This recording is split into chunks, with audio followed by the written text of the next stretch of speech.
has China got an axe to grind with Israel? Okay, first of all, I hope that you show that the internet is working properly because it keeps disappearing. That Yes. said, that said, Google the Road and Belt Initiative. Most, again, even so-called experts have never heard about it. Road It's the and Belt ports. Initiative is reviving the Silk Trade Road for China and reviving another trade route that would literally, control trade around the universe. It passes around the Middle East, and in order for that to happen, the Middle East cannot be stable. I think strategic. I think looking from above, the pilot eye they call it, rather than people who just go down the weed into grassroots details. When you think strategic, the biggest problems we hear are posed in the Chinese initiative, the Road and Belt, is first those countries have to be unstable to be controlled, and China dictates and sustains its dominance. And also those countries who are in within the route of the Silk Road and Belt initiatives, they have to be under total Chinese control. In addition to the threat that Israel, by on itself, poses for China, the threats are the following: one is Gaza. Many people do not understand that Gaza is exactly the point, the nail connecting the map of Europe, Asia, and Africa altogether. So this is the most difficult spot in the universe, Gaza. If that place is stable, those three continents would stabilize. In military science, and you can ask anyone from West Point or the war colleges, that there's something called the point of gravity. The point of gravity of the world, the entire world, is the Middle East. The point of gravity in the Middle East is the Levant, Israel, Palestine, Palestinian Nashtachim, Palestinian areas, or all of Israel, Jordan, Syria, Lebanon, and half of Iraq. Those are the Levant, the areas that actually dictate how what happens next. If those areas are stable, the whole world stabilizes. If that area is unstable, the whole world will live in the chaos and remains controllable by the evil forces. To make a long story short, because we're not here to talk strictly about China, much of what you see has been invoked by the Chinese. And I can tell you information which I know you won't find necessarily online, that when the IDF was storming Gaza using most advanced technology, they noticed jamming of their devices by what could have been either submarines, very advanced submarines, or satellite jamming Israeli devices.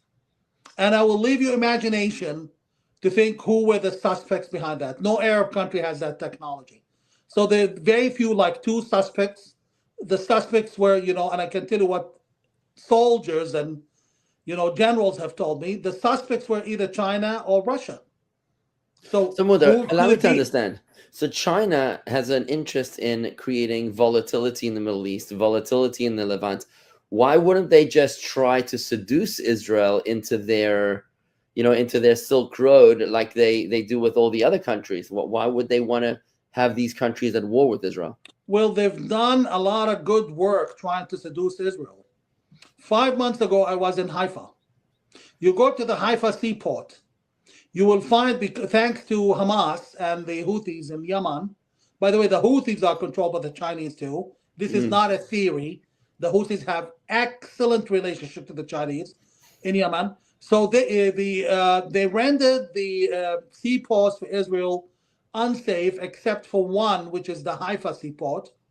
So the Haifa seaport, you go there and you'll find two docks, two marinas where ships can dock. One is totally empty, and one is totally full and actually overcrowded with imported vehicles. Why is one of them is completely empty? China owns it, and Israel doesn't seem to want to use it. Doesn't want to give in to China. And I'm going to tell you stuff which will make a lot of people who ask questions. Do you remember in the past 15 years, up until 5 years ago, you would hear of Shmuley in some unknown hick town in Israel, 18-year-old. He invented a some stupid, idiotic application of how to make, biscuits or something like that. And suddenly the application has been sold for $5 million.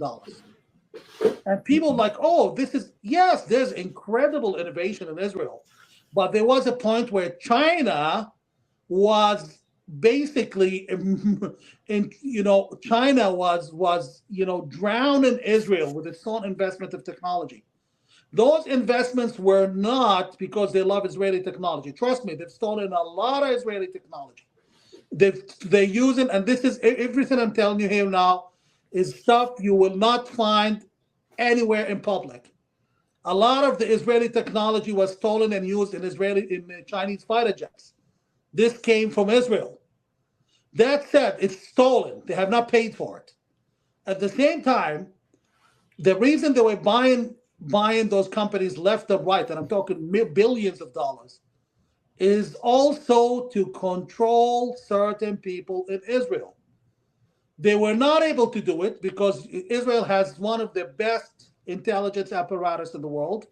They were simply not able to buy Israeli officials. Yes, there has been a few bad apples here and there, but you cannot buy the Israeli government the way you bought the Egyptian government. The Egyptian government was up until 6, 7 years ago, all US all the way, USA all the way. Now it's Chinese. Jordan's king. Until recently, until like 15 years ago, he flipped into the Chinese side. And now, before we waste all of our time talking about China, this is not China, bro. This is a doctrine in the American establishment in Washington, the old establishment of empowering China at the expense of the United States. I'm talking George Bush Sr. This is not a conspiracy theory. You really need to just follow what they're doing. All these special, preferential trade deals for China, no tariff, even subsidizing freight. So basically, you're even importing the stuff of subsidized freight for China. This is 30 years old now. This has been going on for 30 years until Trump stopped it. And this has been empowered by crazy maniacs, mishogas in DC, who simply believe that we need to empower China to create a global balance because the United States is, such a hateful country because the American people believe in them ruling, not the government, and also the American people have guns. So this is a very difficult country, very difficult people to control. Same applies to Israel. It's incredibly difficult to control the people of Israel. They're all soldiers. They're all trained. They know how to use weapons. If you want to press them against their will, you have to deal with them. So both Americans and Israelis are bad actors in their opinion. And those same people, I'm talking Bush Jr., Bush Sr., Cheney, Condoleezza Rice, and the Rumsfeld, all those usual suspects, they are the ones who empower China deliberately. And Trump was absolutely right, regardless of what you think of the man. It's American wealth that has been exported through China. So how does this relate to our discussion today? You That's bring right. a Palestinian Jordanian to talk about Palestine/Israel, And we're talking about China. talking about China because it all begins at China and ends at China. Who thinks supported Hamas all that time? Who you think made it difficult to outdo Hamas for 20 years? So you're saying that China is motivated by economical motivations? And the world domination plus economic benefits. World domination.